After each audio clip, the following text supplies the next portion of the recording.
Welcome to You're in Charge, Now What, the podcast that helps experienced and new managers develop the skills to build and lead high-performing teams. Hi, I'm your host, Glenn Pasch, and today we're going to tackle the topic of education, not from an employee, owner, training perspective, but actually higher education. What should these institutions be doing to help develop the next generation of young professionals for the workplace? What are the essential skills they need to be successful? And more importantly, what do business leaders need to understand about this evolving landscape? So to help talk about these topics and answer these questions, I have a very special guest, my good friend, Elgie Bright. He is the chair of the Automotive Department at Northwood University, and I think he's uniquely qualified to give us some insights on how industry and education should be working together to develop this next generation. So let's dive into today's episode with my good friend, Elgie Bright.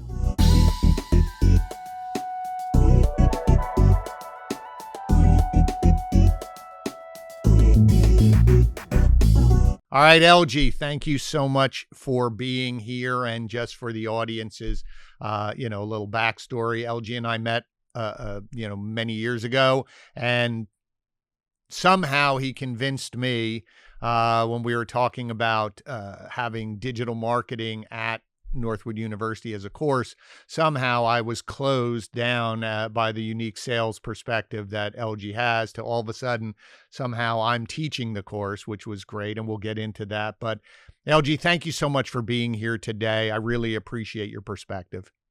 Thank you, Glenn. This is an honor, and I really appreciate all you do for the industry, all you continue to do. And this is my pleasure. So great. So the reason I wanted to bring you on, because I think you're very uniquely situated to answer this question, is, we keep hearing about this next generation of students or workers going into the workplace. And there is a debate about, higher education. Is it necessary? Is it practical? Is it useful anymore? Yeah. And the thing that I always admired about Northwood is that it had a very practical standpoint, hands-on, interactive between industry. And so I want to dive into that today. But another reason why I brought you on is because your history. You were in industry working, and then you came to education. So before we dive into that, tell the audience a little bit about your backstory, because that'll really, I think, frame what we're talking about today. I appreciate that. Thank you, Glenn. I'm a product of this great industry. I spent almost 10 years at a dealer, Art Moran, Mitsubishi, Pontiac, GMC. It's no longer there, but that's kind of where I cut my teeth, and then spent 20 years with General Motors, mostly in field-facing assignments. And as everyone knows, the field rep, those field dogs, right, that working with the dealerships on sales, service, finance, parts. You're kind of the voice of the customer, the dealer business center, and now I've been at Northwood for 13 years. So if you see gray hair, I can't have that Dick Clark look like Glenn. That gray hair, I've earned it honestly. But spending this time in the industry leading up to getting a chance to invest in young people that have come to study automotive marketing, automotive management, the aftermarket, has truly been a pinnacle of my career. But I did spend 30 years in industry, Glenn. So what I love about that is you have the practicality, because, some folks always, the old adage is, well, if you can't do something, you teach. But I disagree with that. I think that successful people sharing the practical side of what's going on. I know for my son, who's now in college studying marketing, I brought him to one of our conferences so that he could meet people who are in the industry, but also expand what is possible. Because when you think of marketing or automotive or any industry, you usually lean towards, well, that's just sales or some piece of it. But when you all of a sudden see all these different products and they say, well, I didn't even know that existed. Then you start talking to someone, you say, I didn't even know that was a job. I think that expands and also helps connect the students to what they're learning in school to see how to apply it in real life. So talk Very, about very, that. very true, very true. Yeah. And we get the same thing, Glenn. I mean, even students that may or may not have heard of Northwood, heard of the automotive industry, but had no idea how big the industry is in terms of occupations and the way that they could find their place. Right. And I love the way you framed it. You know, they might see the salesman at a new or used car dealership, but that's it. That's as far as it went. So. Right. Well, when I taught up there, it was very interesting because my impression was a lot of people were there because their parents owned a dealership and wanted them to go learn something about the practical side of running it. But the expansiveness of, well, those folks could go work for someone in the technology side of it or a vendor where they're providing a service, or you could go work like you did for the manufacturer. And then when you're working in the manufacturer, you know, that's global. So you could be in the US, you could be in a foreign country, you could be in this division, that division. So I think it expands. So now that we sort of set that framework of your experience, you're at Northwood, you're helping them. What do you feel the responsibility is for the institution, so in this case, Northwood University, to prepare these students? And so what conversations do you have at your level as the chair with the departments to say, this is what we need to bring in? Because I find that Northwood University, in my experience, is very different because of the industry partnerships and what they do. Well, first and foremost, especially when I'm talking to parents, your son or daughter is going to get a degree. It is a BBA. What is unique about us is that we have this industry-facing education that takes, in the case of automotive, takes 10 classes and shapes them, puts them in a direction towards automotive retail facing. That's not to say that you're going to be locked into a dealership, although we have those partnerships out there with many recognizable brands such as Hendrix and Penske and Flo and LaFontaine. But it shapes you and puts you on a path that you can also see those companies and those trusted advisors that call on the dealer, including the manufacturer-dealer relationship. Right. So you can look at the OE. You can also look at the vendors, the technology companies, finance companies, marketing companies, and you speak the language. Right. So as a university, we're not a research university per se. We're really big on experiential opportunities. Right. So the uniqueness is that our students are going to spend 10 weeks in the summer working for one of our industry partners in some type of internship, a supervised internship. Our students are going to get fixed operations, variable operation, F&I, all of the profit centers around a dealership. They're going to, and again, you've been such a great friend to me, friend to the university in terms of things like digital marketing. Right. And we watched the evolution of what we used to call dealer advertising. I remember going in and talking to dealers about co-op and things like that to what it is today and how it is connected with online retailing, how it is connected to the strategic decisions that are happening in the general manager, executive manager, and dealer's office, and who those players are that are making a difference in the industry. We kind of follow this industry as fans. The thought leaders, subject matter experts, what comes out in white papers, research papers, and that's the beauty of technology, beauty of the internet, is that it becomes our books in many ways, and that we can see what's happening in real time around the industry that these students have chosen to be involved in. Well, see, that I think is a very important thing, and I hope the listeners heard that. And this is why I think Northwood is a little unique in the fact of that it's not a fully technical school where you're learning, a technical skill, which is incredibly valuable, but it's also not just a classroom oriented, here's a book, read, take a test. You're somewhere in the middle because you have all of these partnerships with very large companies, as you said, subject matter experts, and it's beyond just, and I think this is why I think education has to continue to evolve into this, is you're not just bringing someone into lecture, you have a partnership where they're working on the technology. They're actually using the technology. So it's a practical standpoint of here's how you would build your P&L statements, or here's how you would use sales tools, or here's how you would use this technology, and then go back to the classroom and discuss it and see.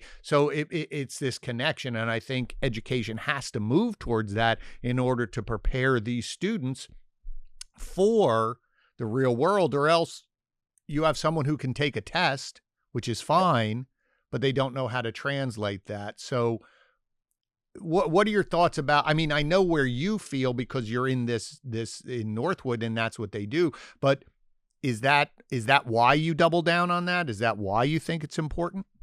It is, and it's applied application. And if I'm going to do maybe a comparable, think of those students that go to culinary school. And I know, Glenn, and you and I have had this conversation before. I mean, they're going to get into the kitchen. They're going to get those pots and pans and knives and forks, and they're actually going to make desserts and salads and entrees. Our students are going to hear theory in the classroom, but there's an applied application. If they've got Glenn Pasch in front of them in a classroom, this is what he's actually talking to a dealer about on a day-to-day basis. And so, and I've watched this in real time, watch you put them through. Let's look at a website. Let's go into the back end tools. And those are the type of things that enhance the theory. And I'm able to give them the what's and whys. And now all of a sudden, they've got somebody in front of them that's saying, here's our version of culinary, get those pots and pans out, and we're actually going to apply. And it goes a great distance because, my students are going back and telling their friends, or going back and telling their families, and they're also going into those internships and saying, hey, this is what I learned, and here's who I learned it from. And so our great big industry becomes a lot smaller when we realize that, the connector point is, at least from us as a small university, is those students that are going out into the real world. So talk about that, because you hear about, as I said, I have a son in college. And so a lot of them talk about internships, and most colleges are helping. But again, what's unique about this is that it almost seems as an outsider watching this is that you're planning the internships, meaning maybe your first internship is this, and then second time you're at an internship, it's a little more higher level or a different department. Like, your internships are not just, okay, go over there and we're leaving it on the company to do it. It's planned out about that. So talk about this. Again, because it helps that practicality side, which I think is really important to provide this next generation with practical skills. Sure. Yeah, when our students go out and do an internship, the planning piece of that is that it begins with a rotational. So our students are going to go out and not just get coffee or do some of the lot jobs, and those are very important. But they're going to get a chance to work with the sales manager, the service manager, all the profit center managers in a rotational.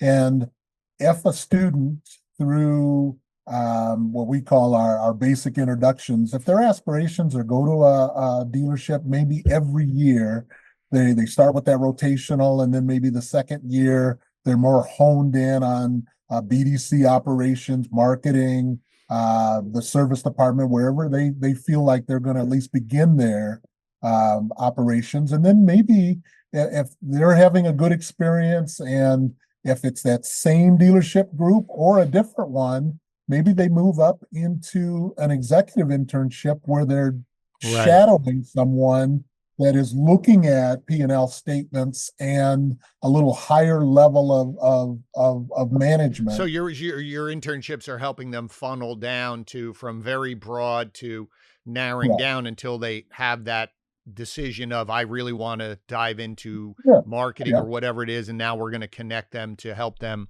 have someone on the other side. But what I like about that is that it isn't just here's a list of people you can apply to for an internship. You as an institution, even before the student gets there, you're developing the relationship of, are you willing to partner with us? This is what we need for our students versus I'll funnel you interns that you can do whatever. It's almost as if you're vetting these organizations to say, are you willing to provide our students with this type of internship? I think that's where, for me, it again, it ties into preparing your student, but you're finding the best partners for them.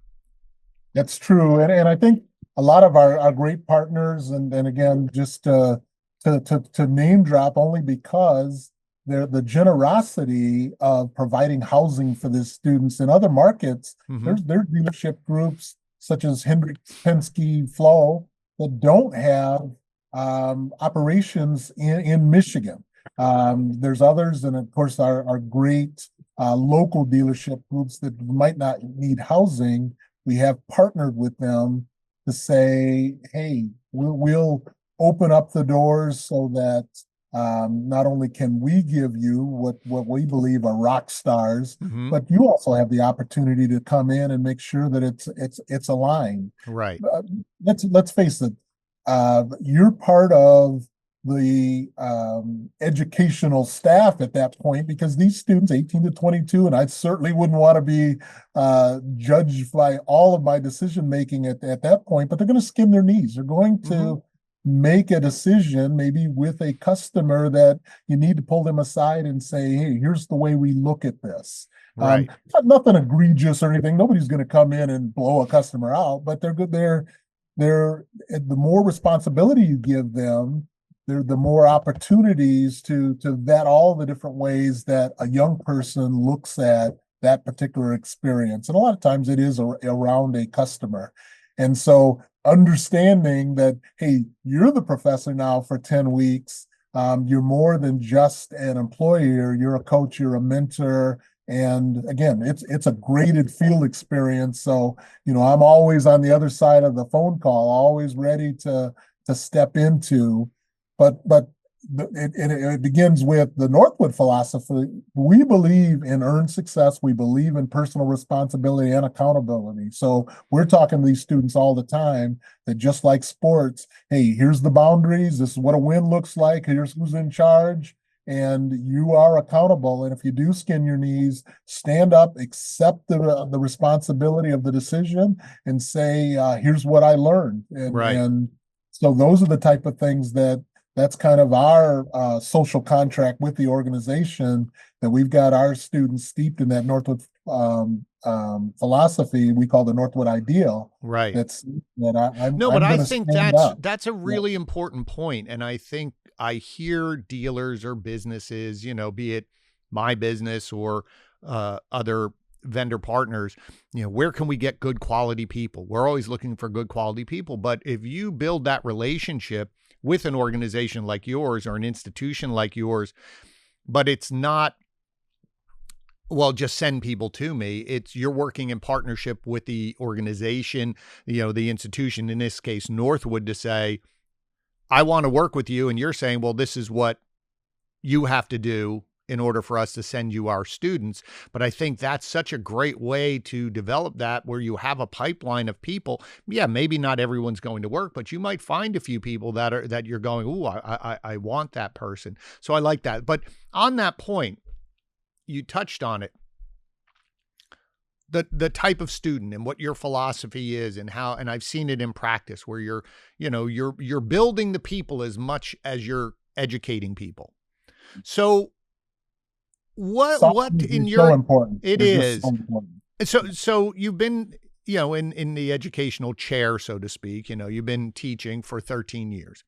What's exciting about this new generation? What's different? What do business leaders on the other side need to understand about this generation of student as they move into the workplace? What's different? And then if I'm an employer, what do I need to know about these individuals? One of the things that I like about this generation is they're so optimistic, they're so hopeful, and it does remind me of kind of, it's the connector to us of a certain age.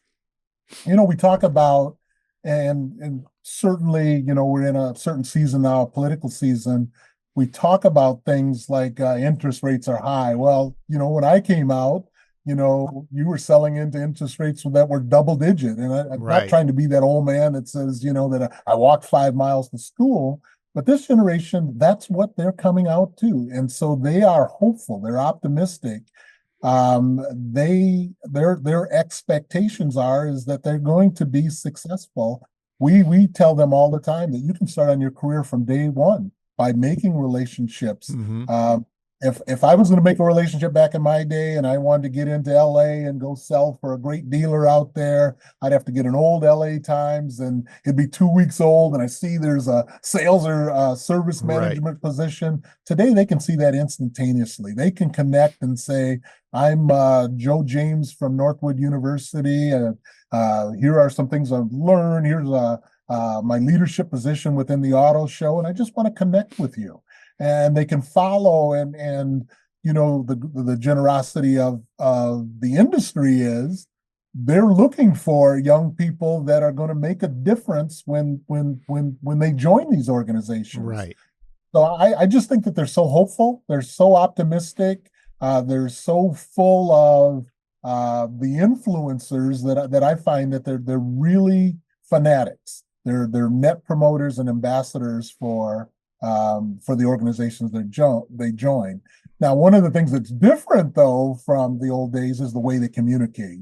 Of course, today, they love to text, they love to, and so we can get them through, our approach that says, hey, it's okay, and we do this through exercises, that it's okay to call someone, Right. that it's okay to have a personal interaction that goes beyond the texting. Right. But even that is a fun exercise to watch them open up that like you and I are having today, that it's okay to have a conversation that goes beyond 30 characters. 30 characters. No, it's very funny you say that because my son, he and his friends don't talk on the phone. They text. And if I say things, give them a call and see if they want, we don't call each other. And then I definitely feel like the old man on the porch yelling, but the other day I was working with the sales team. You that assessment before, Glenn. I mean, I have a 40 under 40 exercise and I'll say, I just texted, I haven't got anything back. I just emailed. Right. And I know several times, well, it's a friend of mine and, here they are.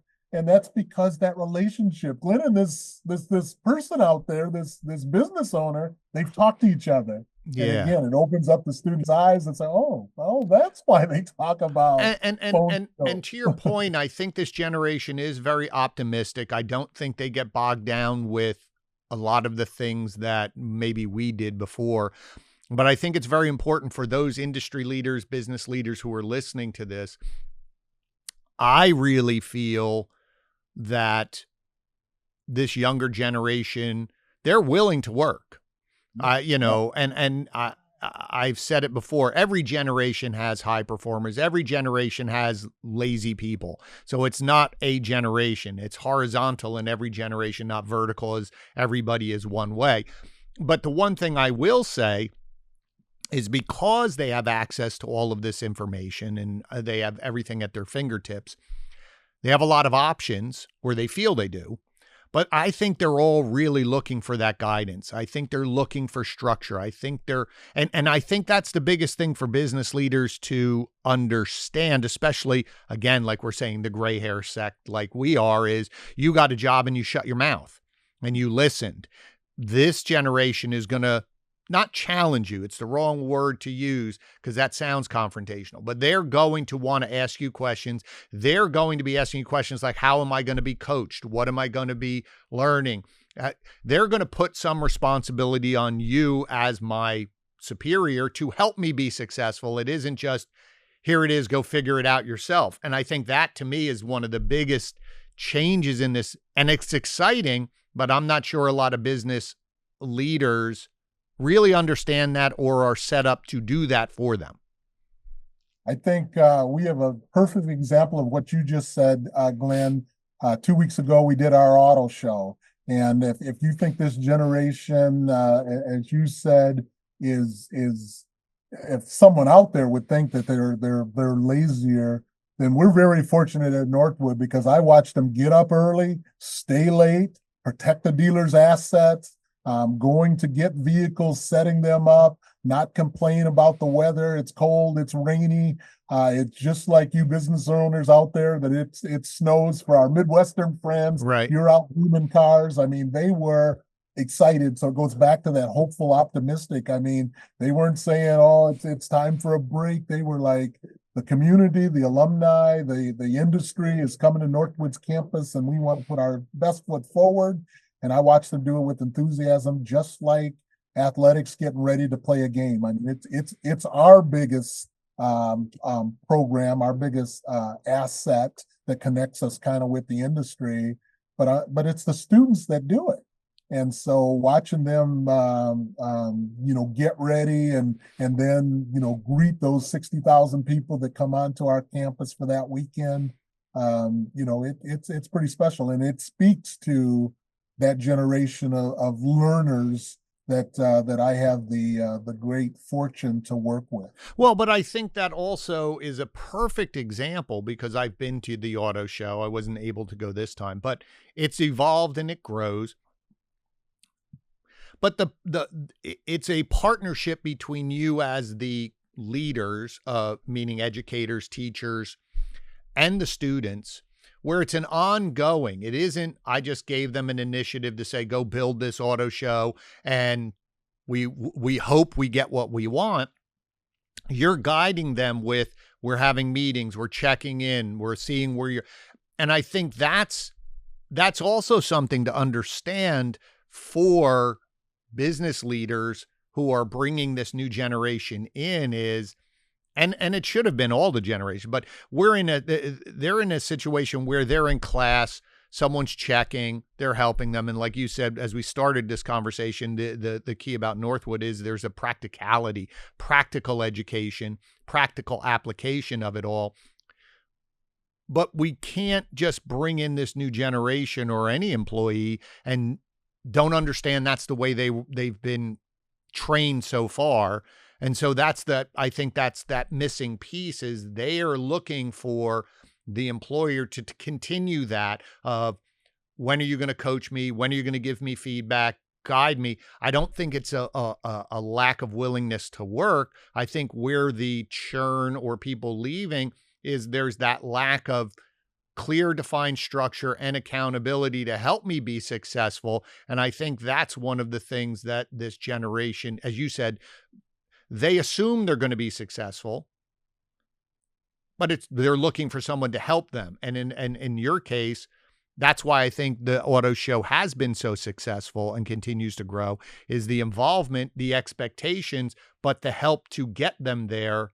It isn't just, hey, I expect you to do it, figure it out yourself, and then we're disappointed in the result. I agree. The better operators, the better organizations, and I just use that as just a classification.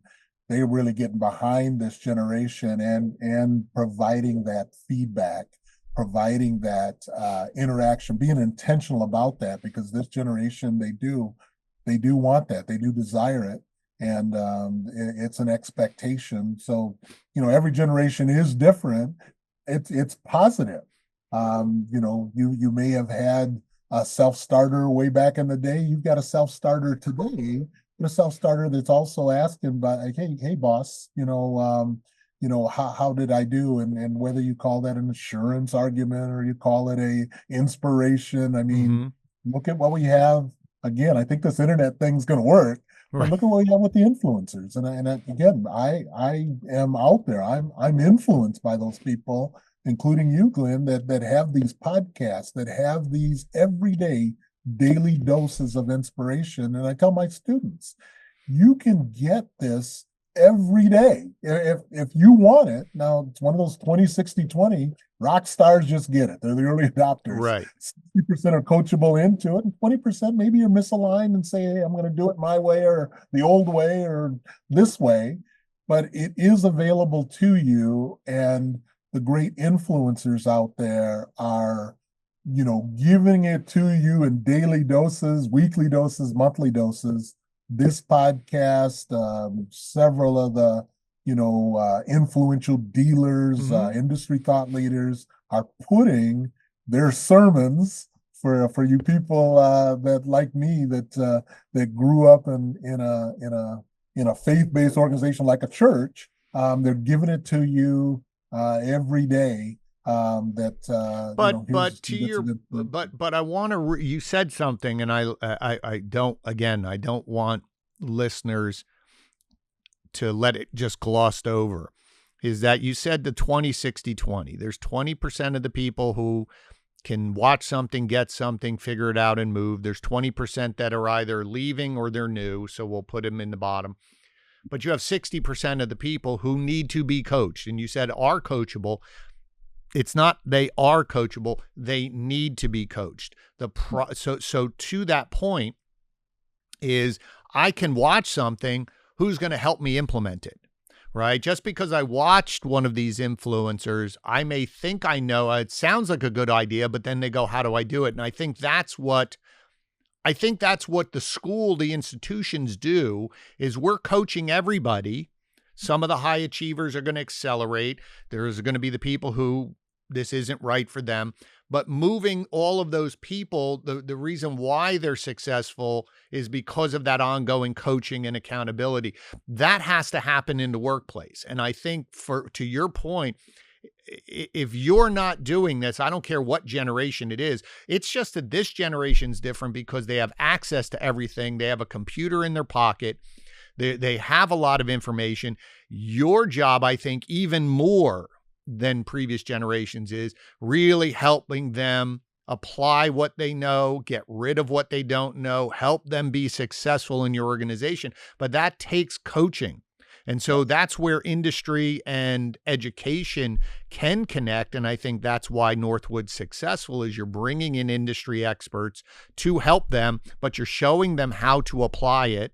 You're showing them how to do it, that practical application. And then the business connections that you have are continuing that application. So I think, if anything, if a business leader's listening to this, is be more like a college in the way of that you're constantly helping them achieve that level of that course or those skills, because that's going to bring success to your organization. But you can't treat everybody like the top 20% who can just instantly do it. But I think a lot of times that happens.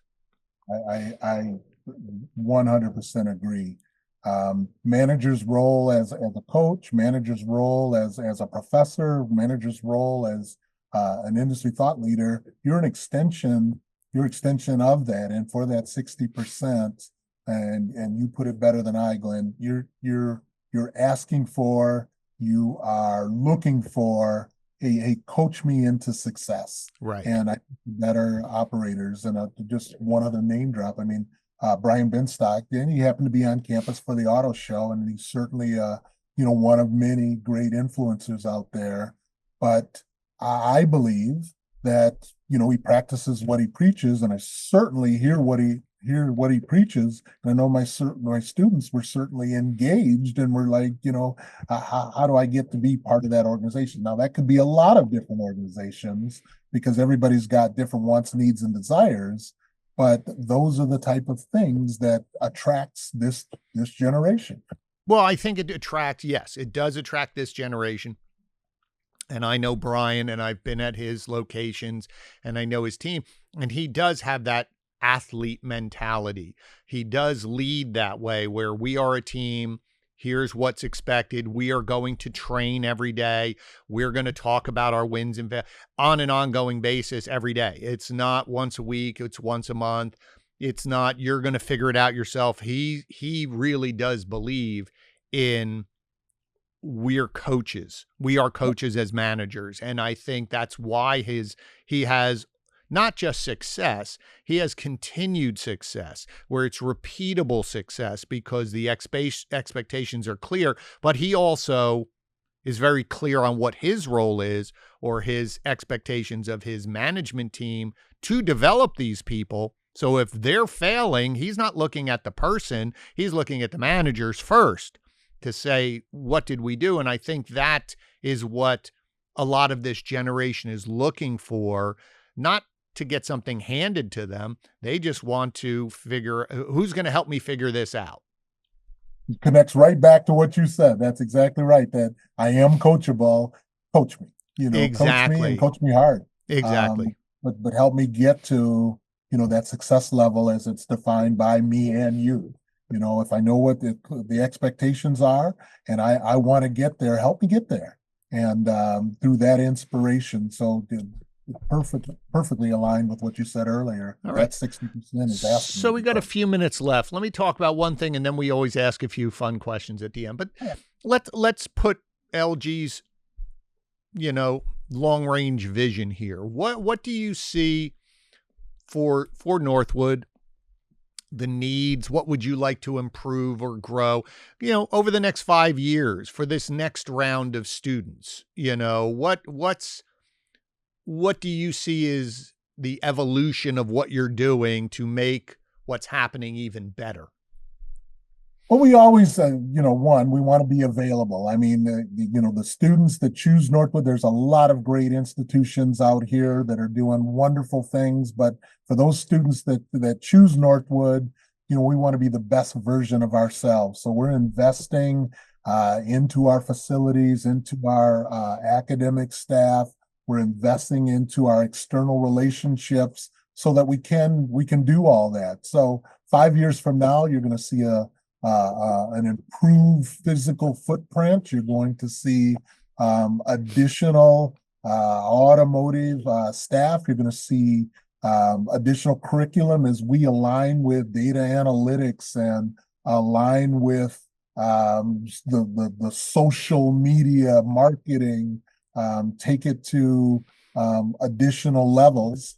And obviously, we're looking at different programming. We have started a full tank camp through the generosity of General Motors, and we'd like coaches, we'd like to look at students from 14 to 18, some that'll decide for Northwood, some that want to be engineers or designers or, other aspects of the industry. And it's great, but I think you'll see more programming like that, see more badging and certification for high school students.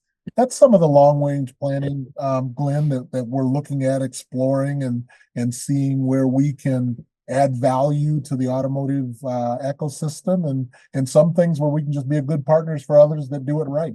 Great. I love that. And that is one of the things that I've admired when I was teaching up there and continue to help any way I can, because I really do see that, where you're constantly looking to how to connect outside with industry to provide the best platform for your students. So when they walk out, they're so well prepared, again, not just from a theoretical mindset, but from a practical mindset, from a discipline mindset, and that idea of we're building these individuals while they're here to be accountable to themselves, to accountable to the school, but accountable to their, the people that they're working with. So I really, really admire that. All right. So at the end of every episode, we ask a couple fun questions. So for you, this is for you, Elgie. So what are you reading or watching? Like, what are you doing for yourself that, what are you reading that's inspiring you that you would recommend to someone else? Well, something I'm reading right now, and it's called Cultures of Growth by Mary Murphy. And anybody that's familiar with the growth mindset versus a fixed mindset, which is, we've talked about for a generation. She's got some new research, and I'm one of those that really believes in that transformation can happen through our mindset. That having an attitude of gratitude and having that change, being intentional about the way that you view things can have a definite effect on how you see business, how you see personal relationships. So Culture of Growth by Mary Murphy is what I'm reading today, and I'm really enjoying it, Glenn. All right. Next, you travel a good deal. Where's a place that you haven't been to yet that's sort of one of your bucket list locations to go visit? Hong Kong. I really would love to experience the great food scene and modern travel experiences of Hong Kong. So my wife and I have talked about that. I love how you say the bucket list, and hopefully I can be on your show sometime saying, oh, wow, what a great experience. But for me, it's Hong Kong. Great. All right. What's one thing you're working on personally for you that a year from now you're going to say, I'm glad I invested the time in doing this? I think for me, that is that age old, as I get older, the battle of the bulge. And I am going to get intentional and actually have started. So maybe a little cheek to your question. On my birthday in June, I started getting intentional about my health. And it's one of those things that wish I would have started 10 years ago, but the second best time is now. And really getting intentional about what I eat, and certainly about getting some exercise in every day. And I got a great dog that's helping me with that and walking every day. So Yep. Now, well, listen, man, we need you around, so you better take care of your health. We need you around. So I really appreciate the time. I appreciate our friendship. I appreciate the relationship, and you've allowed me to be part of Northwood, and I appreciate that, and I will continue to do everything I can. So tell people how they can connect with you, because I think, listeners, you should connect with Elgie. He's a wealth of information. Where can they connect with you? Where can they learn about Northwood University? You can connect with me at northwood.edu. So very easy, northwood.edu. And you can connect with me, Elgie Bright, at brighte@northwood.edu. So brighte at northwood.edu. And I would love the relationships and to Glenn, more than just a part. I always tell him he's part of the family, and just a great influencer, thought leader, subject matter expert, but even a better friend. And we appreciate all that you do, Glenn. Well, thank you. And if you convince all the rest of these teachers like you convinced me, got me to say yes without me even noticing I said yes. But I look back at that, and I so enjoyed my time teaching, and look forward to helping and teaching again for you guys as well. So, great. So audience, as we wrap it up here, so let me just read us out here, and then I will make sure everything is in the show notes for you. But please do connect with Elgie. And again, if you do have children who are want to knowing more about the automotive industry or thinking about it, I cannot recommend Northwood University more for you to at least explore, go visit, and see all of the things that they have. So again, thanks so much for listening, folks. You know the deal. Today's episode was produced by the teams at Black Swallowtail Studios and the Pasch Group. Please make sure you subscribe to the episode. Click that notification button wherever you listen to podcasts or watch podcasts, because that way you'll get alerted to the episodes. We're here every single week. putting out new episodes around all topics around leadership and business. And please help us grow the show by sharing this out. I'm sure there's someone on your team or your network that can benefit from what Elgie and I talked about today. We will be back next week with another episode. And as I say at the end of every show, you're in charge, but now Elgie gave you a few more tools to help you become the leader that you want to be. We'll see you next week. Thanks for listening. And Elgie, as always, thank you so much for your time. I look forward to seeing you in person where we can sit down and chat. Appreciate it, Glenn. All right. Be well, my friend. Thank you.